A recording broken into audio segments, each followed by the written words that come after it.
that summer school's over and the play is over, I wanted to focus on doing some more teacher-based videos. I'm so impressed actually by people who are becoming teachers, or maybe they're brand new teachers, and so they go online and they watch YouTube videos of other teachers. I think that's such a smart thing to do. I never thought of doing that. And so a few people have left specific questions about kind of starting out, becoming a teacher, and I love talking about that kind of stuff. I've got plenty of stories, plenty of advice, still tons to learn, but most of my advice is for that kind of new teacher phase. And something that I did this year that was brand new to me was teaching ELD summer school. ELD stands for English Language Development, and the kids who take this class have not yet passed the CELT test. So they're not yet in a regular English class. Most of them speak a different language at home, or English is their second language. Some of them were born in the United States, but maybe their parents are not native English speakers, and so they just need a little bit of help to learn academic English. A lot of them speak English very, very well, but they just need a little bit of help with the basics and the phonics, reading comprehension, sentence structure, things like that. So I do have an English credential, but I had never taught ELD specifically. So teaching summer school was kind of a nice way for me to just like get my feet wet and try it out. I feel like they probably deserved a teacher with more experience than me, but I think that just the fact that they were there every day speaking English and writing and reading really helped them to improve over the summer. So now when they go back into the school year, they will have had those 4 weeks of extra English. So I think this really helped them out. So in my class this year, I had quite a few students whose first language is Spanish. I had 2 students who really did not speak any English, and they did speak Spanish. I had a girl from China who didn't speak all that much English. I had several students who spoke Arabic, 2 who were from Egypt, 1 from Jordan, and 1 from Syria. And I had 2 students from the Philippines who spoke Tagalog. So sometimes people think of ELD, especially in California, as just somewhere where you kind of go from English to Spanish. But a lot of times that's not the case. You can have multiple languages within your classroom. And so you just have to try and use strategies that can support a student no matter what language they speak. And it is really difficult, but I learned a lot in the 4 weeks that I got to teach summer school. So the way that I structured my class is we had 2 two-hour blocks. So we had 4 hours altogether. And so I split the students up into 3 groups, and so it was kind of a high, medium, and low, sort of. But it was also kind of like 8th, 7th, and 6th graders, because I did have students from all grade levels in that class as well. So some of the kids had just finished 5th grade and they came into a middle school for the first time ever, and they were really scared and really nervous and didn't know what to expect. So it was nice to kind of ease them in and be that person that could help them transition a little bit. I had a little over 20 students, and I would break them into 3 groups of about 7 or 8, and we had 1 station that was for silent readings. That's really important for them to just read on their own, and we had a selection of books that was at specific reading levels for these students. Then I had a set of iPads, and so another station was where students could use the Read 180 program, which is really great. Hopefully your school has that, and it caters specifically to an individual student and their reading level and vocabulary level. They practice spelling, they practice speaking, and they would just put in headphones and work on that at their own pace. And then the other station was with me, and students had their own binders, like really thick binders of the supplementary materials that came with like the Read 180 program. And so every day we would read through a couple of selections and work on reading comprehension. Sometimes we would work on summaries or finding the main idea or character development. We would usually have little written response assignments to do afterward. In the second session, when they were a little bit more tired, usually we would just do kind of like punctuation and grammar. And you do see when you get to that stage that these students who speak English so well, and you think like, oh, they don't even really need this. But then when you get down to some of those basic skills that have to do with phonics and reading and writing, then you can start to see where they need a little bit of help, and you're like, okay, I see why I'm here. I see why we have this class. And that's when you can really dig in and make sure that you are teaching them those skills that they're going to need for next year. And most of them, their goal is to get out of ELD class and into the regular English class. And so that was usually our focus. Like, okay, if you get this kind of a question on the CELT test, or if you do go into a regular English class next year, here's how we would attack it. This is where we would start. maybe you would make this little graphic organizer, and here's how you would handle this if you encounter this type of a problem, this type of a story in your classes next year. I also wanted to show you a couple of apps that came in really handy. Google Translate is fantastic. So one of my students really only spoke Spanish. He did not speak much English at all, and I speak a little bit of Spanish, but it just took so long for us to communicate that it was a lot easier to just go into Google Translate. And so he would literally type in like, can I go to the bathroom, and hold it up, and it would speak it to me, and I would say, okay, yes. And if I was trying to give him specific directions, like read this paragraph, translate it into English, and then write one sentence, it was a lot easier for me to just type it into Google Translate. Another app that I love is Duolingo. I have it right on my home screen. It looks like this. There we go. My little levels are coming up. And so with one of the students who only spoke Spanish, we had a little competition going, and so I would practice my Spanish and try and earn points, and then he would practice his English and try and earn points. So we made a little bet, and we were supposed to have some kind of a prize on the last day for whoever had the most points in the end. We kind of forgot, but this was a really cool way for students to practice their English, and then it's even a really good resource for me to practice my Spanish. The funny thing was that a lot of the other kids heard about this while we were talking about it, and they downloaded it onto their phones. So during snack time, instead of like taking a break from language, they tried to learn more languages. So a bunch of kids tried to learn French. There was a kid who was learning Portuguese, so they spent all their free time on Duolingo learning totally different languages. So we might do like a little test at the end and find that their French skills improved by 300% and their English skills kind of stayed the same. I don't know, they loved this thing. If you have a way to get this app onto all of your devices at your school, I would definitely recommend it. It's really fun, it's kind of addicting, and even just for your personal use, I totally recommend it. I have a French side and then a Spanish side, and so I am kind of trying to do both. I get a little bit confused with the French and the Spanish, but I'm trying to improve both. And the final app that I really love is called Random Name Picker. And so I have this on my phone and on my iPad. It looks like this. And so you can, like this is my summer school group, and you can type the names of your students into this and then pick like a little theme. So let's see, let's do the gumdrops. Okay.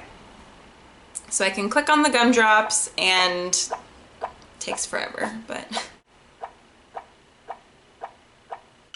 okay, oh, there we go. So it'd be Samantha. So they love just like watching to see who gets chosen.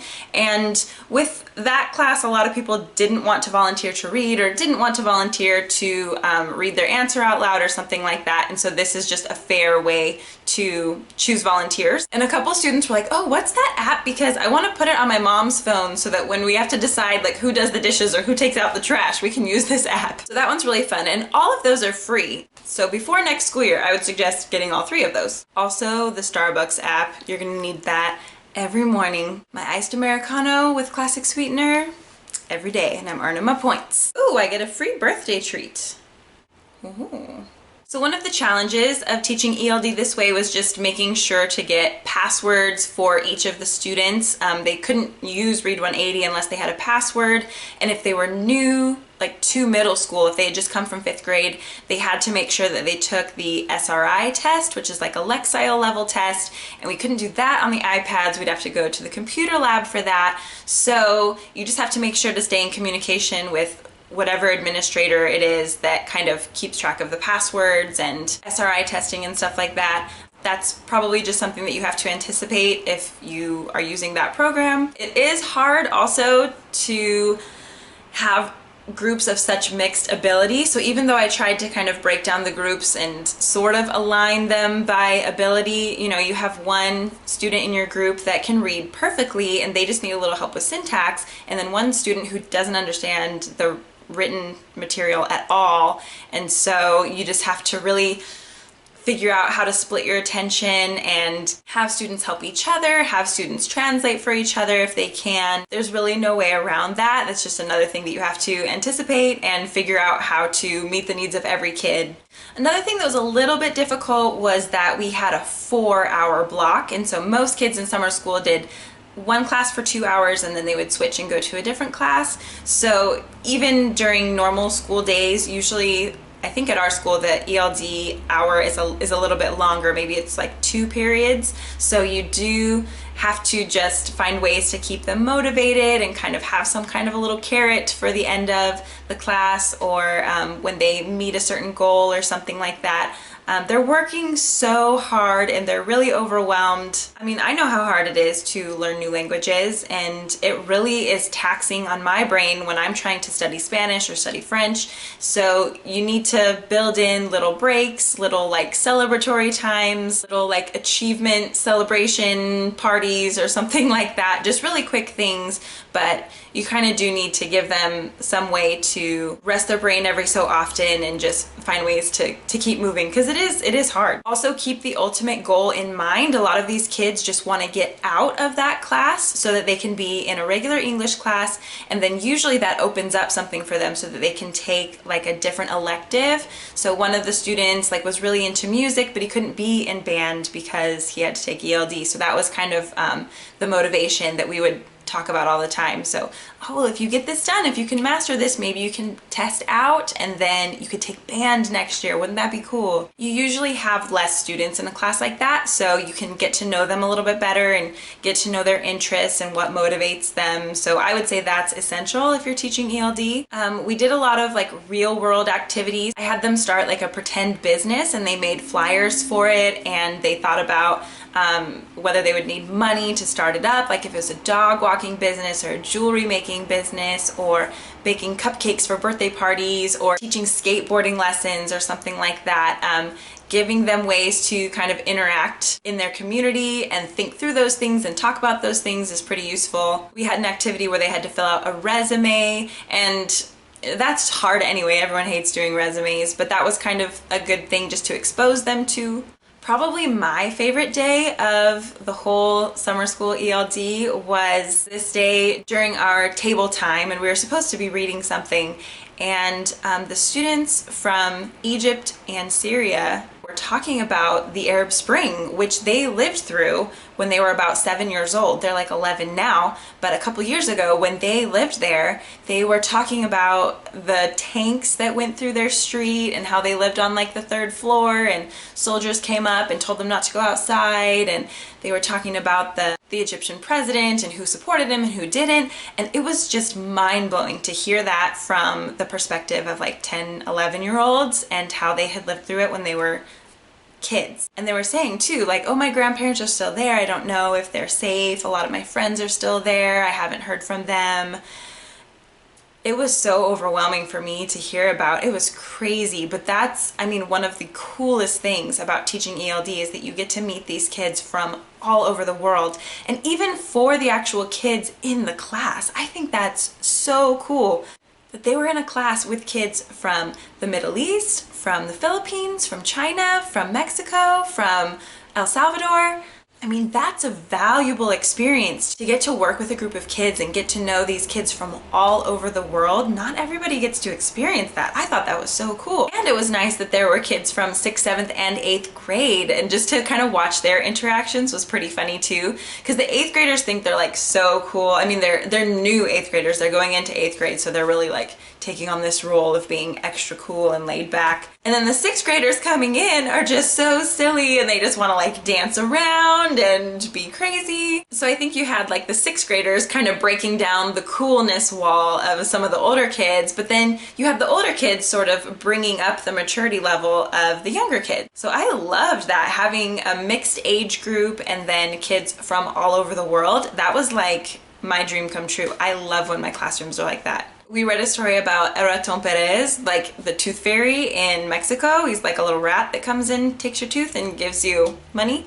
And so we just talked about like the tooth fairy legends in different countries. So like we have the tooth fairy, they have the little rat.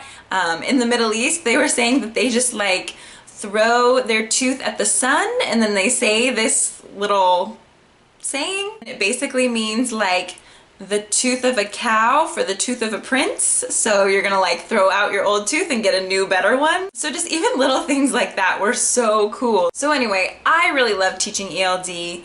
I hope the kids learned a lot and got something out of it. I hope I helped prepare them for their CELT test and everything when the school year starts. So anyway, I hope that was at least a little bit helpful for you. I'm not an expert by any means in ELD, but that was just my experience, my first time ever going in and teaching it. And I really didn't have like any support or any help or anything. I was just kind of doing it by the seat of my pants. So I'm sure there are a lot of other things that I could have done, and you know, veteran ELD teachers probably have a lot more tips and tricks that you could find out from them. But just going in as a newbie, that was my experience, that was kind of my perspective. So maybe if you are going in brand new next year as an ELD teacher, maybe this will just give you a couple of tips for those first couple days or first couple weeks. Thanks so much for watching. Follow me on Instagram, follow me on Snapchat, Facebook. I will have all those links below so that you can kind of keep in touch. And if you have any questions, I am more than happy to reply to them. I try and reply to any comments or questions or anything that I get, because let's be honest, I don't have that many. I can handle the few that I get. Feel free to reach out and ask any questions or give me any tips. I totally still need tips and advice for teaching, so let me know anything that you've got too. I hope you're having a great day. I think I need to take my daily walk down to Starbucks, so I'm gonna go do that, and I will talk to you soon. Bye.